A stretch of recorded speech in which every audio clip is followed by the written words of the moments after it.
look at all the challenges and the constraints that the organization they have to face in the modern economy.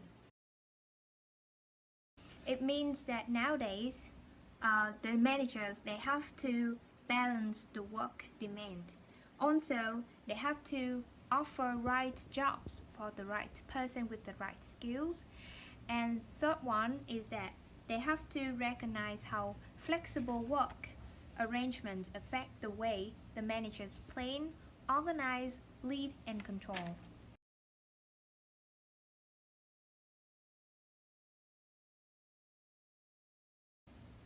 The second challenge that they have to face is environmental uncertainty matrix. You can see the table in Exhibit 3.3 in slides. As you can see, we have two dimensions of uncertainty, which is degree of change and degree of complexity. If the degree of change is stable and it is simple, it means that the lowest level of uncertainty. We have the lowest level of certainty, but if the change is dynamic and the complexity is very, very complex, it means that we have the highest level of uncertainty. The managers, they have greatest influence on cell 1, and also they have lowest influence on cell 4 because there are too many uncertainties. Most industry nowadays are facing dynamic, so more uncertainty. The third challenge that they have to face is managing stakeholder relationships. Why we have to manage relationship with the stakeholders? Because they are the one who influence managers to influence the outcomes of an organization. So the benefits of making a good relationship with the stakeholder is that we could improve predictability of environmental changes.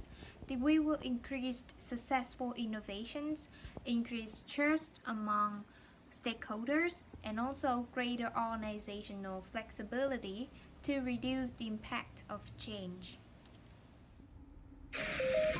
Hey Sky, I'm Nhi. Have you ever been hearing about organizational culture? Yes, that is what I will tell you guys right now. Organizational culture is a shared value, principle, tradition, ways of doing things that include the way organizational members act. Simply, it includes three factors to form this kind of culture. Firstly, perception, which is based on the employee experience in the organization. Secondly, descriptive, like how members in the organization describe it. And thirdly, share, is it when employees share their perception and experience with others. Research suggests 7 dimensions of culture that seem to capture the essence of an organization's culture. Initially, the first element, attention to detail. Is it the culture that the staff tend to focus on the precision, analyzing, and emphasize on detail? Next, outcome orientation. Is it the degree to which the manager should care about the results rather than how the outcomes are achieved? Thirdly, people orientation. The degree to which management decisions take into account the effect on people in the organization. The fourth one, team orientation. This kind of culture occurs when work is organized around team rather than individual. Next, aggressiveness. This culture is when employees are competitive rather than cooperative. The sixth one, stability, means the organization refers the stable status which is not referred to change, action, and decision emphasize maintaining the status quo. Finally, innovative and risk-taking, the culture that the manager encourages employees to be creative, to be innovative, and take the risk. In many organizations, one cultural dimension is often emphasized more than other and essentially shape the organization personality and the way organization work. From then on, the difference in the area of organizational culture, which the organization focus on, will create the difference among companies. Take Sony for instance. This corporation focus on product innovative and risk-taking. The company likes and embrace innovations, and employee behavior support the goals. So, you see, the more employees accept the organization key value and greater their commitment to those values, the stronger the culture. Organizational cultures usually reflect the vision of the founder. For example, Apple's strong culture of product innovation and customer service reflect the core value of its visionary co-founder, Steve Jobs. Yes, that is amazing. But how employees learn culture? Simply, employees learn an organization culture in a number of ways. The most common are story, rituals, material, artifact symbols, and language. Thanks for your listening. I'm Lynn, and now I will talk about the current issues in organizational culture. The first main idea is an innovative culture. The characteristics of an innovative culture are challenge and environment, freedom, trust, and openness, idle time, playfulness, humor, conflict resolution, debates, and risk-taking. Secondly, I will talk about creating a customer-responsive culture. In this case, a customer-responsive culture has 5 characteristics: outgoing and friendly employees, jobs with few rigid rules, procedures, and regulations, empowerment, clear roles and expectations, and employees who are conscientious in their desire to please customers.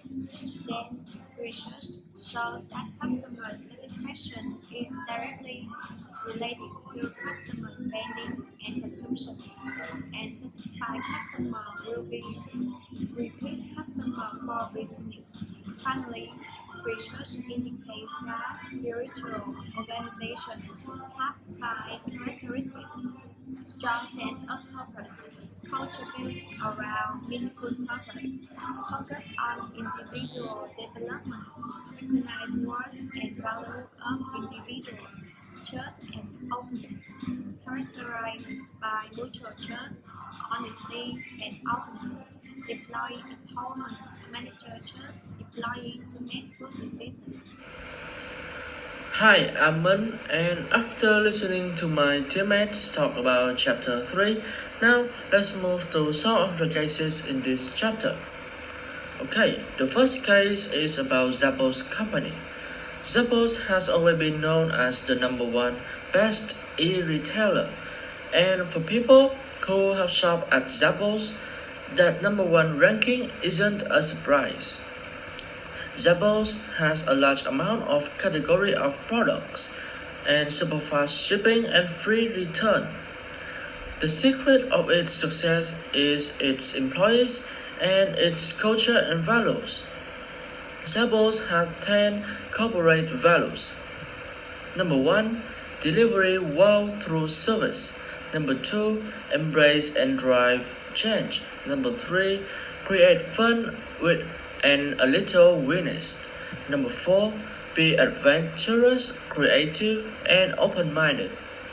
Number 5. Pursue growth and learning. Number 6. Build open and honest relationships with communication. Number 7. Build a positive team and a family spirit. Number 8. Do more with less. Number 9. Be passionate and determined. And the last one, number 10. Be humble. And amongst 10 corporate values, number 1, delivery well through service, and number 3, create fun and a little winners might be the two values that influence the way Zappos employees work. Delivering well through service, this value can and will encourage the employees to try to wow to differentiate themselves, which means that they have to work a little unconventional and innovate. Since Zappos expects its employees to deliver well, whether internally with co-worker or externally with customer and partners, therefore every employee will try to work their best in order to wow the customer, the co-worker, partners, and in long run, their investors. The second value is create fun and a little winners. With this value, the working environment in Zappos will be much more interesting, fun, and more relaxing, rather than become a big company that feels corporate and boring. Therefore, the employees will have a lot more fun with their job and will always be in the best mood for working, which can help the company to run efficiently. Okay, let's move to the next question. In which area that Zappos culture is very high? And after seeing the values of Zappos and its way of working, I think that Zappos focuses on innovation and risk-taking.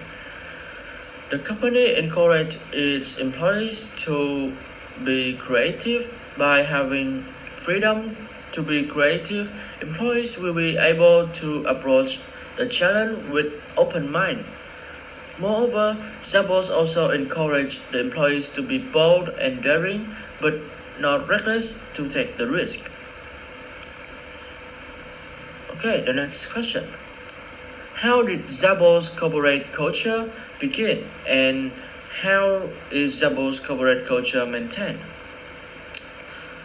Okay, it all began when Tony Hsieh got an idea of selling shoes online and started to invest money in his idea. But within a year of investment, he found out he missed something and decided to join Zappos full time. That's when he started to create Zappos corporate culture. Hsieh first invited 300 employees of Zappos to list the core values the culture should be based on. And to maintain Zappos corporate culture, at Zappos, social media is used literally to link employees with one another and with the company's customer. This kind of camaraderie can maintain and sustain employee commitment to the company. Also, at Zappos, the company's pulse or health of the culture is surveyed monthly. In these happiness surveys, employees answer such unlikely questions as whether they believe that the company has a higher purpose than profits, whether their own role has meaning. Survey results are broken down by department and opportunities for development and identify and act on. The next question is, the right culture with the right values will always produce the best organization or performance. And to this statement, I disagree with it because each individual employee has their own strength and their performance can largely affect the performance of an organization.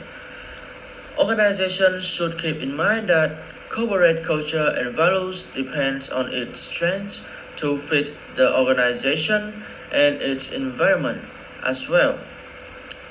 Therefore, we can say that the right culture with the right values, right people, and right environment will always produce the best organization performance. Now, let's move to case number 2. Case number 2 is about some external factors and components that may affect the managers in the movie theater. The first question is external components that might be most important for managers in movie theater are demographics and technological. Demographic, knowing the age and gender groups of people who come to the movie theater is very important since it can help the manager to manager to manage the customer easier.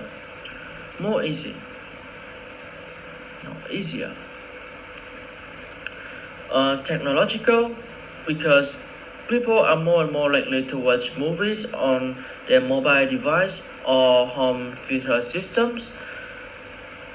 It is also very important for the manager too. The next question, according to the case, technological is the major concern for the managers at the movie theater. Because it will affect everything from staffing theater to decide the amount of movies and when to show them. And that is the end of my presentation, and thank you for your listening.